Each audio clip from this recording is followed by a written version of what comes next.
Assalamualaikum warahmatullahi wabarakatuh. Kami dari kelompok 6 pengantar akuntansi akan mempresentasikan hasil kerja kami.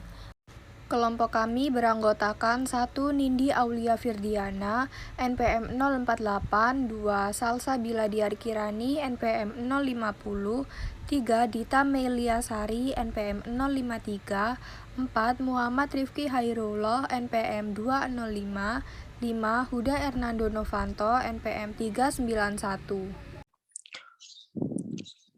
Yang pertama, saya mau menerangkan tentang laporan arus kas masuk dan keluar.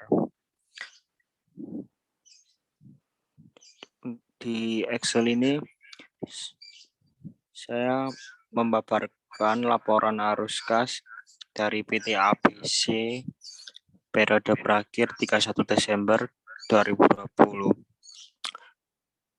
Untuk yang pertama, ada arus kas dari operasional. Kas diterima dari pelanggan sebesar 10 juta. Dikurangi pembayaran kas supplier.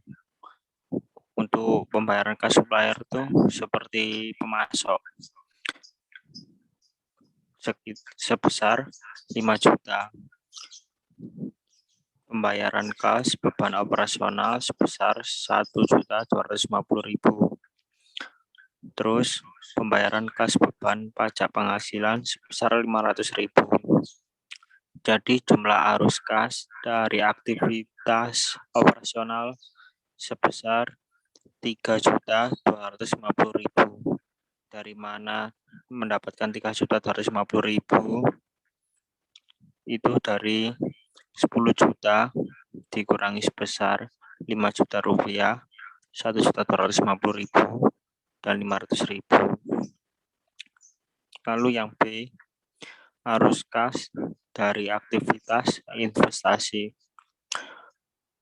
Untuk kas penjualan aktivitas tetap sebesar kosong atau tidak ada harganya. Dikurangi kas dibayar untuk pembelian aktivitas tetap 1.500.000. Kas dibayar untuk pembelian aktivitas tetap itu seperti pembelian peralatan, perlengkapan atau kekayaan yang ada di perusahaan untuk investasi jangka panjang. Mungkin seperti gitu. Jadi jumlah arus kas untuk aktivitas investasi sebesar 1.500.000. Itu termasuk pengeluaran. Yang C, ada arus kas dari aktivitas pendanaan. Yang pertama, kas diterima dari penjualan saham sebesar 500.000. Yang kedua, kas diterima dari hutang jangka panjang seharga 0 karena tidak ada aliran kas masuk maupun keluar. Yang ketiga, ada kas diterima dari penjualan investasi sebesar 650.000 dikurangi kas dibayar untuk dividen. Lalu kas dibayar untuk pelunasan hutang jangka panjang. Jadi jumlah arus kas dari aktivitas pendanaan sebesar 1 juta. Dari mana dapat 1 juta? Yaitu 500.000 ditambah 650.000 lalu dikurangi 150.000. Jadi akhir dari laporan arus kas yaitu terdapat kenaikan penurunan kas sebesar 2.750.000 karena di awal periode kas tidak ada modal ataupun tunai. Kas akhir periode sebesar 2.750.000 750.000. Oke, next.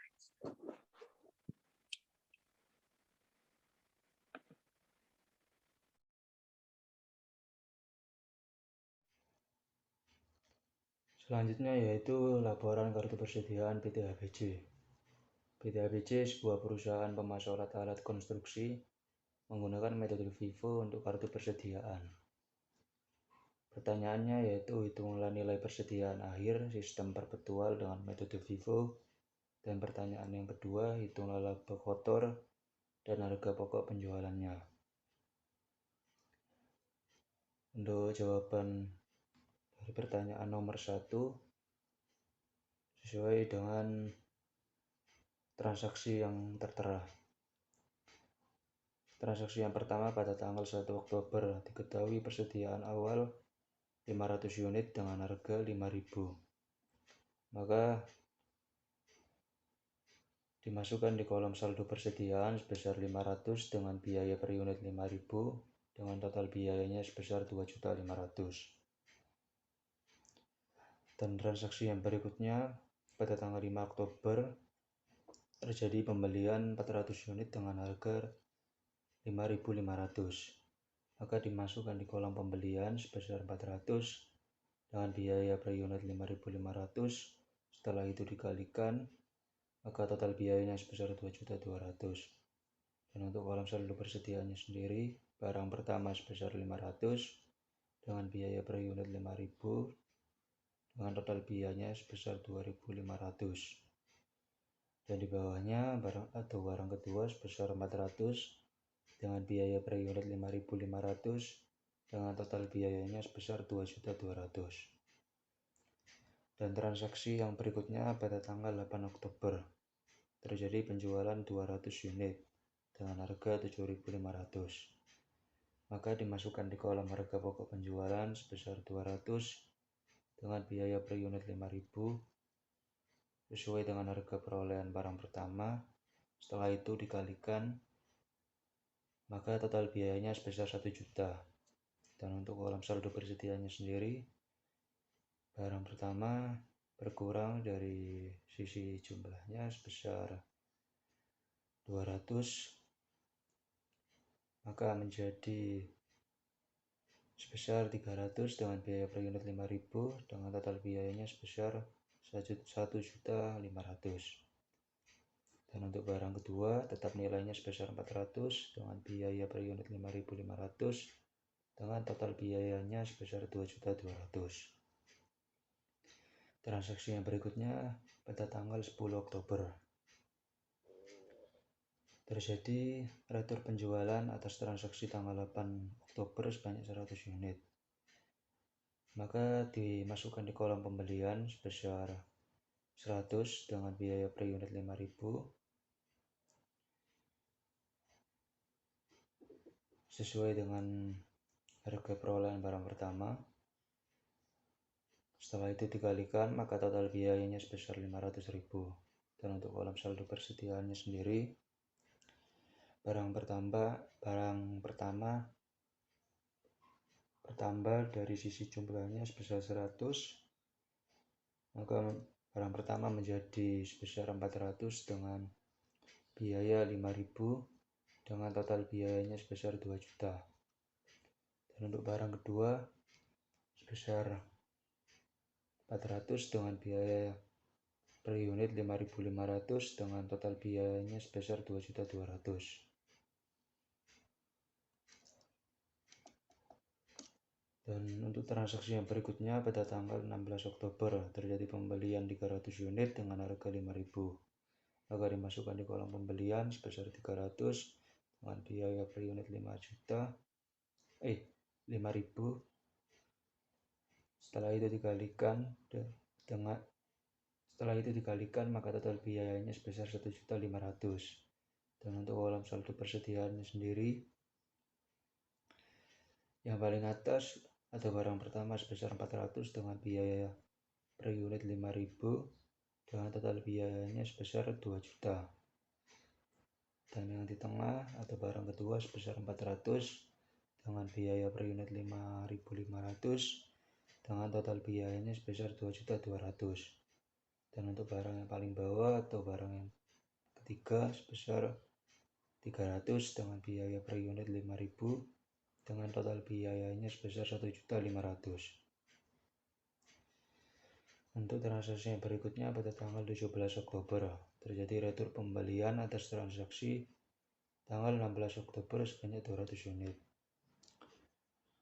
Maka ditulis di kolom harga pokok penjualan sebesar 200 dengan biaya per unit 5.000 sesuai dengan harga pembelian.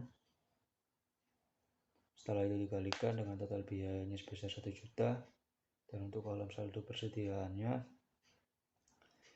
yang paling atas barang pertama tetap nilainya sebesar 400 dengan biaya per unit 5.000 dengan total biayanya sebesar 2 juta.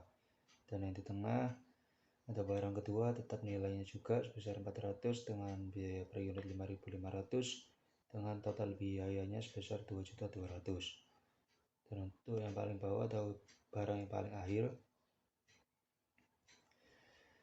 berkurang dari sisi jumlah sebesar 200, maka barang yang terakhir ini menjadi sebesar 100 dengan biaya per unit 5.000 dengan total biayanya sebesar 500.000.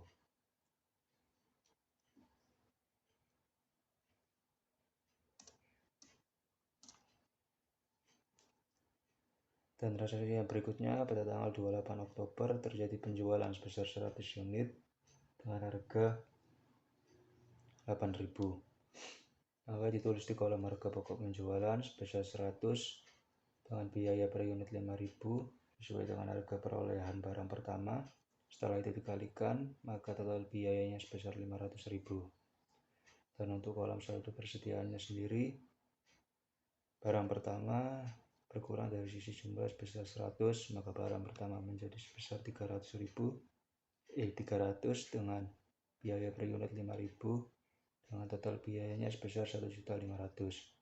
Dan barang kedua tetap nilainya sebesar 400 dengan biaya per unit 5.500 dengan total biayanya sebesar 2.200.000. Dan untuk barang yang paling akhir juga tetap nilainya, tetap jumlahnya sebesar 100 dengan biaya per unit 5.000 dengan total biayanya sebesar 500.000.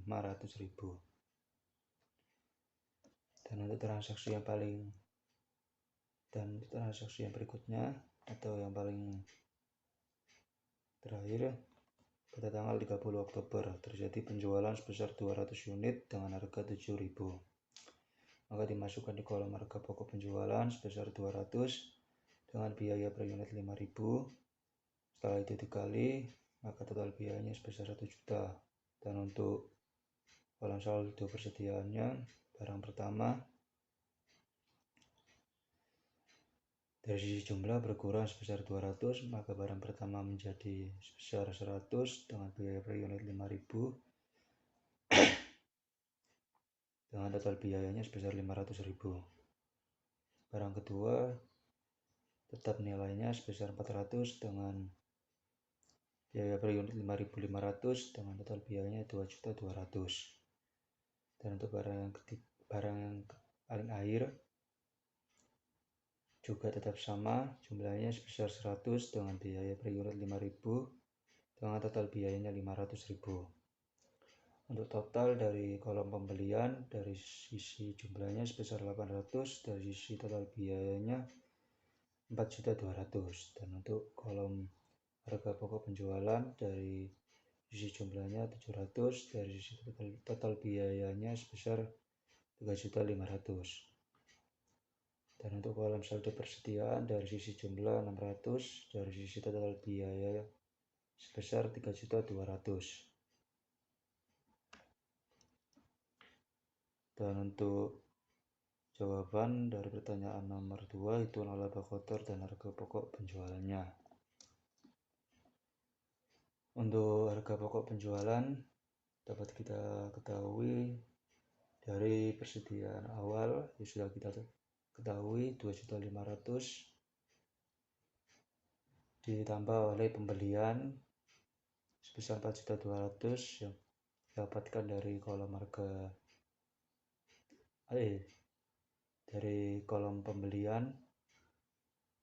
Setelah itu akan mendapatkan barang yang tersedia untuk dijual sebesar 6.700.000. Setelah itu dikurangi oleh persediaan air sebesar 3.200.000 yang diperoleh dari kolom saldo persediaan, dan akan mendapatkan harga pokok penjualannya sebesar 3.500.000. Maka PT ABC harga pokok penjualannya sebesar 3.500.000. Dan untuk mencari laba kotor, yaitu jumlah penjualan dikurangi HPP. Untuk jumlah penjualan dari PT ABC sebesar 3.700.000 dikurangi oleh harga pokok penjualan yang sudah didapatkan tadi sebesar 3.500.000. Maka untuk laba kotor PT ABC sebesar 200.000. Next. Saya Dita Meliasari dengan NPM 053 akan melanjutkan materi tentang laporan mengenai piutang. PT ABC sebuah perusahaan pemasok alat-alat konstruksi menggunakan metode penyisihan untuk piutang tak tertagih. Transaksi-transaksi yang dilakukan PT ABC adalah sebagai berikut. Tanggal 1 Februari, menjual barang secara kredit kepada PT Damai sebesar 8 juta, beban pokok penjualan sebesar Rp4.500.000. Pada tanggal 15 Maret, menerima wesel tagih 60 hari, bunga 12% per tahun sebesar 8 juta dari PT Damai atas penjualan secara kredit. Pada tanggal 9 April, menghapus piutang dari PT Sejahtera sebesar 2.500.000 yang dianggap tak tertagih. Tanggal 21 April, meminjamkan uang kepada Jaya Kusuma sebesar 7.500.000 dan menerima wesel tagih 90 hari, bunga 14% per tahun. Pada tanggal 14 Mei, menerima pendapatan bunga jatuh tempo dari PT Damai dan menerima perpanjangan wesel tagih 90 hari, bunga 14% per tahun. Pada tanggal 13 Juni, mencatat kembali piutang PT Sejahtera yang telah dihapus pada tanggal 9 April dan menerima kas atas pembayaran piutang tersebut sebesar 7.500.000. Pada tanggal 20 Juli, Jaya Kusuma tidak dapat menepati untuk membayar wesel tagih. Pada tanggal 12 Agustus, menerima pembayaran wesel tagih tanggal 14 Mei yang jatuh tempo dari PT Damai. Pada tanggal 19 Agustus menerima jumlah terutang dari wesel tagih yang tidak ditepati dari Jaya Kusuma ditambah bunga keterlambatan 30 hari pada tingkat 15% per tahun dihitung berdasarkan nilai jatuh tempo wesel tagih. Pada tanggal 16 Desember menerima wesel tagih 60 hari bunga 12% per tahun sebesar 12 juta dari PT Cantika atas pembelian secara kredit. Pada tanggal 31 Desember diestimasi bahwa 3% dari penjualan kredit per 31 Desember sebesar 1.375.000.000 rupiah dianggap tak tertagih. Kemudian di sini adalah jawaban dari instruksi nomor 1, yaitu tanggal 1 Februari piutang usaha PT Damai masuk debit 8 juta. Kemudian penjualan di kredit 8 juta. Kemudian beban pokok penjualan di kredit 4.500.000, yang di kredit persediaan 4.500.000. Kemudian tanggal 15 Maret, wesel tagih PT Damai di debit 8 juta. Piutang usaha PT Damai di kredit 8 juta. Kemudian selanjutnya tanggal 9 April, penyisihan piutang tak tertagih masuk pada debit 2.500.000. Piutang usaha PT Sejahtera masuk pada kredit 2.500.000. Kemudian tanggal 21 April, yaitu wesel tagih Jaya Kusuma masuk pada debit 7.500.000, kas pada kredit 7.500.000. Selanjutnya tanggal 14 Mei, wesel tagih PT Damai di debit 8 juta, kas di debit 160.000. Kemudian wesel tagih PT Damai masuk pada kredit 8 juta, pendapatan bunga pada kredit 160.000. Selanjutnya tanggal 13 Juni, piutang usaha PT Sejahtera masuk pada debit 2.500.000, Penyisihan piutang tak tertagih masuk pada kredit 7.500.000. Kemudian kas di debit 7.500.000, piutang usaha PT Sejahtera masuk pada kredit 7.500.000 juga. Pada tanggal 20 Juli, piutang usaha PT Jaya Kusuma masuk pada debit 7.762.500. Wesel tagih Jaya Kusuma masuk pada kredit 7.500.000, pendapatan bunga masuk pada kredit 262.500.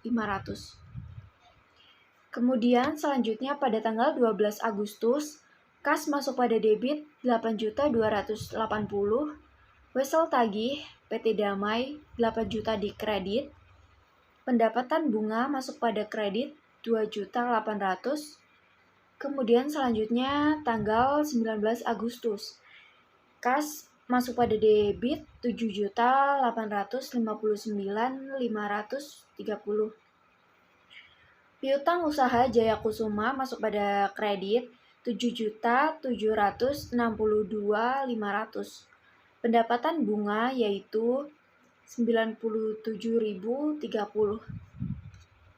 Hasilnya ada di bawah ini, yaitu hasil dari 97.030 hasil dari 7.762.500 dikali 15% dikali 30/360. Kemudian selanjutnya pada tanggal 16 Desember, yaitu wesel tagih PT Cantika masuk pada debit 12 juta, piutang usaha PT Cantika masuk pada kredit 12 juta. Kemudian selanjutnya pada tanggal 31 Desember, beban piutang tak tertagih yaitu 41.250.000. Penyisihan piutang tak tertagih masuk pada kredit 41.250.000. 41.250.000 ini hasilnya dari estimasi piutang tak tertagih, yaitu 1.375.000.000 dikali 3%. Kemudian jawaban dari instruksi nomor 2 yaitu pada tanggal 31 Desember, piutang bunga 60.000 pada debit, pendapatan bunga yaitu 60.000 pada kredit. Hasilnya yaitu dari bunga yang masih harus dibayar 12 juta dikali 12% dikali 15/360. Saya, Salsabila Diarkirani, NPM 050, akan melanjutkan materi mengenai aktiva tetap. Pertama, depresiasi aktiva tetap. Contoh transaksi, pada tanggal 1 September 2020, PT ABC membeli sebuah kendaraan dengan harga 95 juta dengan umur ekonomis kendaraan tersebut ditaksir 5 tahun dan nilai sisa ditaksir 20 juta. Maka hitunglah A. beban depresiasi setiap tahun, B. tingkat depresiasi, C. tabel depresiasi. Berikut adalah penyelesaiannya. A. beban depresiasi setiap tahun. Rumusnya, depresiasi tahunan sama dengan harga perolehan dikurangi nilai sisa dibagi umur ekonomis, sama dengan 95 juta dikurangi 20 juta dibagi 5. 95 juta dikurangi 20 juta sama dengan 75 juta lalu dibagi 5. Hasilnya 15 juta. Maka beban depresiasi setiap tahun sebesar 15 juta. Selanjutnya B. tingkat depresiasi. Tingkat depresiasi garis lurus sama dengan 15 juta dibagi 95 juta, hasilnya sebesar 15,7%. Maka tingkat depresiasi garis lurus sebesar 15,7%. Berikut adalah tabel penyusutannya. Seperti yang kita ketahui bahwa kendaraan mulai dioperasikan pada tanggal 1 September dan penyusutan biasa dilakukan pada akhir tahun atau tanggal 31 Desember. Jadi kita akan menghitung dari 1 September sampai 31 Desember terdapat 4 bulan. Maka penghitungannya pada tahun 2020 4/12 jumlah bulan dalam 1 tahun dikali dengan 15 juta, yaitu jumlah depresiasi setiap tahun, maka dihasilkan beban depresiasi sebesar 5 juta. Untuk akumulasi depresiasi masih sama sebesar 5 juta. Lalu untuk nilai buku, harga perolehan sebesar 95 juta dikurangi dengan akumulasi depresiasi 5 juta, hasilnya 90 juta. Selanjutnya, pada tahun 2021, pengoperasian kendaraan tepat 1 tahun penuh. Maka penghitungannya 12 dibagi 12 dikali 15 juta, maka didapatkan beban depresiasi sebesar 15 juta. Untuk akumulasi depresiasi tahun 2021, cara menghitungnya, akumulasi depresiasi tahun 2020 sebesar 5 juta ditambah dengan beban depresiasi tahun 2021 sebesar 15 juta, hasilnya 20 juta. Untuk nilai buku, harga perolehan sebesar 95 juta dikurangi akumulasi depresiasi sebesar 20 juta, hasilnya 75 juta. Pada tahun 2022, masih sama, 12 dibagi 12 dikali 15 juta didapat beban depresiasi sebesar 15 juta. Lalu dengan akumulasi depresiasi tahun 2021 dijumlah dengan beban depresiasi tahun 2022 sebesar 15 juta, hasilnya 35 juta. Untuk nilai buku, harga perolehan sebesar 95 juta dikurangi akumulasi depresiasi sebesar 35 juta, hasilnya 60 juta. Pada tahun 2023, 12 dibagi 12 dikali 15 juta, maka hasil bebannya sebesar 15 juta. Untuk akumulasi depresiasi tahun 2023, cara menghitungnya, akumulasi depresiasi tahun 2022 sebesar 35 juta ditambah dengan beban depresiasi tahun 2023 sebesar 15 juta, hasilnya 50 juta. Untuk nilai buku diperoleh dari harga perolehan sebesar 95 juta dikurangi dengan akumulasi depresiasi sebesar 50 juta, hasilnya 45 juta. Pada tahun 2024, 12 dibagi 12 dikali 15 juta, maka didapat beban depresiasi sebesar 15 juta. Untuk akumulasi depresiasi tahun 2024, cara menghitungnya, akumulasi depresiasi tahun 2023 sebesar 50 juta dijumlahkan dengan beban depresiasi tahun 2024 sebesar 15 juta, hasilnya 65 juta. Untuk nilai buku, harga perolehan sebesar 95 juta dikurangi dengan akumulasi depresiasi sebesar 65 juta, hasilnya 30 juta. Pada tahun 2025, kendaraan tidak dioperasikan selama 1 tahun penuh, melainkan hanya terhitung dari 1 Januari sampai 1 September, maka pemakaiannya hanya 8 bulan. Untuk penghitungannya, 8 dibagi 12 dikali 15 juta didapatkan beban depresiasi sebesar 10 juta. Untuk akumulasi depresiasi tahun 2025 didapat dari akumulasi depresiasi tahun 2024 sebesar 65 juta ditambah beban depresiasi tahun 2025 sebesar 10 juta, hasilnya 75 juta. Lalu untuk nilai buku, harga perolehan sebesar 95 juta dikurangi akumulasi depresiasi sebesar 75 juta, hasilnya 20 juta.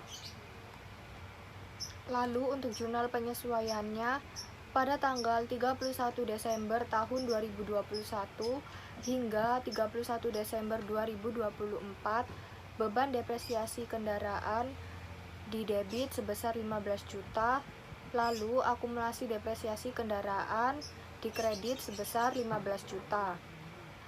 Pada tanggal 31 Desember 2025, beban depresiasi kendaraan didebit sebesar 10 juta, lalu dengan akumulasi depresiasi kendaraan dikredit sebesar 10 juta.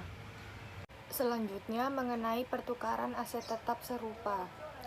Contoh soal pada tanggal 1 September 2020, PT ABC membeli sebuah kendaraan dengan harga 95 juta dengan umur ekonomis kendaraan tersebut ditaksir 5 tahun dan nilai sisa ditaksir 20 juta.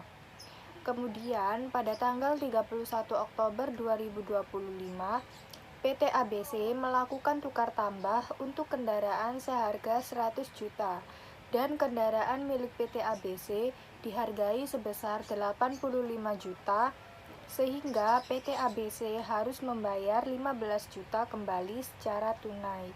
Maka tentukan jurnalnya. Penyelesaiannya, yang pertama kita menulis jurnal pada 1 September 2020. Pada tanggal 1 September 2020, kendaraan ditaruh di sisi debit sebesar 95 juta, kemudian kas ditaruh di sisi kredit sebesar 95 juta. Selanjutnya kita menulis ayat jurnal penyesuaian depresiasi.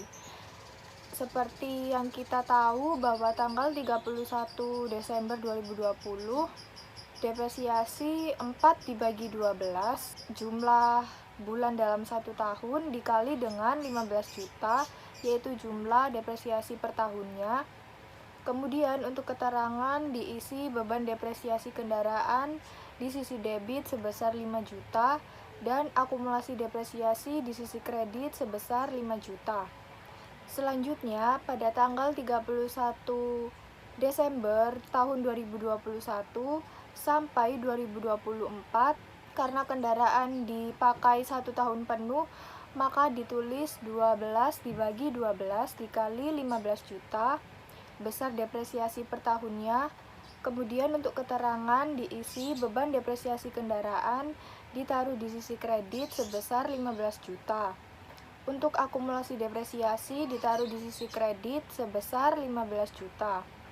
Dan terakhir pada tanggal 31 Oktober 2025, depresiasi sebesar 10 dibagi 12 dikali 15 juta. Untuk keterangan beban depresiasi kendaraan ditaruh di sisi debit sebesar 12.500.000 dan untuk akumulasi depresiasi sebesar 12.500.000 di sisi kredit. Maka dari sini kita memperoleh informasi jumlah akumulasi depresiasi dari tahun 2020 hingga 2025 jika kita jumlahkan totalnya sebesar 77.500.000. Informasi lainnya yaitu 1. Nilai kendaraan baru sebesar 100 juta, 2. Nilai kendaraan lama sebesar 95 juta, 3. Kendaraan lama dihargai sebesar 85 juta, atau dengan kata lain kita harus membayar lagi sebesar 15 juta. Maka itulah informasi yang kita peroleh. Selanjutnya kita harus mencari nilai buku. Caranya adalah biaya kendaraan lama sebesar 95 juta dikurangi dengan akumulasi depresiasi sebesar 77.500.000, hasilnya 17.500.000, maka inilah nilai buku per tanggal pertukarannya. Dikarenakan nilai tukar lebih kecil daripada nilai buku, maka PT ABC mengalami rugi sehingga harus dilakukan pencatatan. Ruginya sebesar 2.500.000. Berikut adalah jurnal penyesuaiannya. Pada tanggal 31 Oktober 2025, akumulasi depresiasi kendaraan ditaruh di sisi debit sebesar 77.500.000. Kemudian kendaraan baru di sisi debit sebesar 100 juta dan rugi penjualan aset tetap di sisi debit sebesar 17.500.000. Untuk kendaraan lama ditaruh di sisi kredit sebesar 95 juta dan kas di sisi kredit sebesar 15 juta. Saya Nindi Aulia Firdiana, NPM 048. Di sini saya akan melanjutkan materi mengenai aktiva tidak berwujud. Pencatatan amortasi aset tidak berwujud dapat dilakukan dengan dua cara, yaitu dengan metode garis lurus dan metode saldo menurun. Berikut penjelasannya. Ditanya, PDABC membeli lisensi produksi produk kerajinan dari PT Kreasi Indah. Masa manfaat yang disepakati adalah selama 5 tahun dengan nilai 100 juta rupiah. Berikut perhitungan dan penulisan jurnal amortisasinya. Karena dihitung dengan metode garis lurus, maka perhitungan amortisasi per tahunnya adalah 100 juta rupiah dibagi 5 tahun, yaitu dengan hasil 20 juta rupiah per tahunnya. Dengan begitu, maka penulisan jurnalnya adalah beban amortisasi berada pada debit senilai 20 juta rupiah dan aset tidak berwujudnya pada kredit senilai 20 juta rupiah. Terjadi penurunan beban seiring dengan bertambahnya masa manfaat yang dirasakan perusahaan. Sedangkan pada masa manfaatnya yang berakhir, dilakukan penyusutan sekaligus atas nilai sisa yang ada. Karena dihitung seperti itu, maka biaya penyusutan pada tahun pertama akan lebih besar daripada tahun kedua. Begitupun seterusnya hingga masa manfaatnya habis. Dengan kasus yang sama seperti pada metode garis lurus, perhitungan dan penulisan jurnalnya adalah sebagai berikut. Amortisasi tahun pertama dibagi 50% dikali 100 juta rupiah dengan hasil 50 juta rupiah. Berikut adalah penulisan jurnalnya. Pada uraian beban amortisasi didebet senilai 50 juta rupiah dan aset tidak berwujudnya pada kredit senilai 50 juta rupiah. Amortisasi pada tahun kedua dibagi 50% dikali pada kurung 100 juta rupiah dikurangi 50 juta rupiah dan hasilnya adalah 25 juta rupiah. Berikut adalah penulisan jurnalnya. Pada uraian beban amortisasi pada debet 25 juta rupiah dan pada aset tidak berwujud 25 juta rupiah. Amortisasi tahun ketiga dibagi 50% dikali pada kurung 50 juta rupiah dikurangi 25 juta rupiah, hasilnya adalah 12.250.000. Berikut adalah penulisan jurnalnya. Pada uraian, beban amortisasi 12 juta rupiah 250.000 di debet dan aset tidak berwujud 12.250.000 rupiah pada kredit. Amortisasi pada tahun keempat dibagi 50% dikali pada kurung 25 juta rupiah dan dikurangi 12.250.000 rupiah. Dan hasilnya adalah 6.125.000 rupiah. Berikut adalah penulisan jurnalnya. Pada uraian beban amortisasi pada debet senilai 6.125.000 rupiah dan aset tidak berwujud pada kredit 6.125.000 rupiah.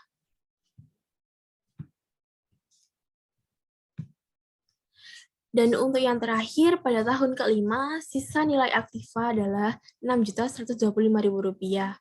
Berikut adalah penulisan jurnalnya. Pada uraian beban amortisasi senilai 6.125.000 rupiah pada debet dan aset tidak berwujud pada kredit 6.125.000 rupiah. Sekian presentasi dari kelompok kami, kurang lebihnya mohon maaf dan wassalamualaikum warahmatullahi wabarakatuh.